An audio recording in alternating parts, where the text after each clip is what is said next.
محرم میں بھی یہی ہے. ہمارے نبی صلی اللہ علیہ وسلم نے نوحہ کرنے سے منع کیا ہے. صحیح صحیح حدیثیں جن پر لعنت کی گئی ہے. اہل بیت کبھی بھی میتوں پہ چیخے نہیں مارتے تھے, کبھی بھی نوحے نہیں کرتے تھے, صبر کر کیا ہے انہوں نے. تو ہمیں بھی کیا حکم ہے میرے بھائی, نہ ہم نے برسیاں منانی ہیں, اور نہ ہم نے گریبان چاک کرنے ہیں, نہ ہم نے سینوں کو پیٹنا ہے. اور ویسے بھی شہید کا کوئی شہید تو زندہ ہوتا ہے, اور ہم زندہ جاوید کا ماتم نہیں کرتے. سمجھتے ہو کہ نہیں سمجھتے؟ تو ہم نے بھائی صحابہ کو فالو کرنا ہے, ہمارے پاس جو دین چلا آ رہا ہے. اور پھر بار بار کہتا ہوں کسی کے مسلک کو چھیڑو نہیں, اپنے کو چھوڑو نہیں.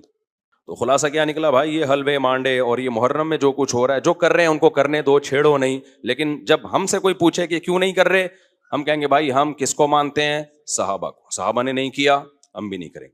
یہاں بعض لوگ دلیل دیتے ہیں کہ صحابہ نے تو مدرسے بھی نہیں بنائے, صحابہ کے یہاں تو بخاری کا گھنٹہ بھی نہیں ہوتا تھا, ترمذی کا گھنٹہ بھی نہیں ہوتا تھا, ہدایہ کے پیریڈ بھی نہیں ہوتے تھے. اور بھائی جان کچھ چیزوں کا تعلق مینجمنٹ سے ہوتا ہے, سمجھتے ہو؟ مدرسہ صحابہ کے ہاں بھی تھا, اصحاب صفہ مدرسہ تھا نا. تو نظم کسی چیز کا بنانا, اس میں ثبوت کی ضرورت نہیں ہوتی, وہ ہر شخص کا اپنا نظم, ہر مدرسے کا اپنا نظم ہوتا ہے. سمجھ رہے ہو؟ پہلا پیریڈ کسی کے ہاں بخاری کا ہوگا, دوسرا ترمذی کا. کسی کے ہاں پہلا ترمذی کا ہوگا, دوسرا بخاری کا. کسی کے ہاں 1 گھنٹے کا پیریڈ ہوتا ہے, کسی کے ہاں 45 منٹ کا ہوتا ہے. کسی کے ہاں دیسی سٹائل ہوتا ہے, پیریڈ سسٹم ہی نہیں ہوتا, سسٹم ہوتا ہے ان کے ہاں.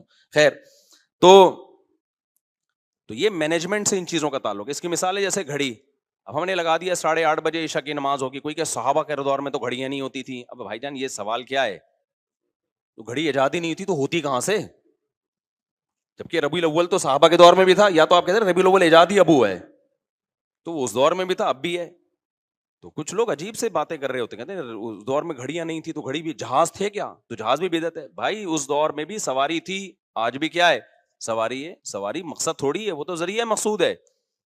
تو نبی کے دور میں جہاز ہوتے تو آپ بھی جہاز میں ہی سفر کرتے. تو بدعت کا مطلب کسی چیز کو دین سمجھ کے کیا جائے, سمجھتے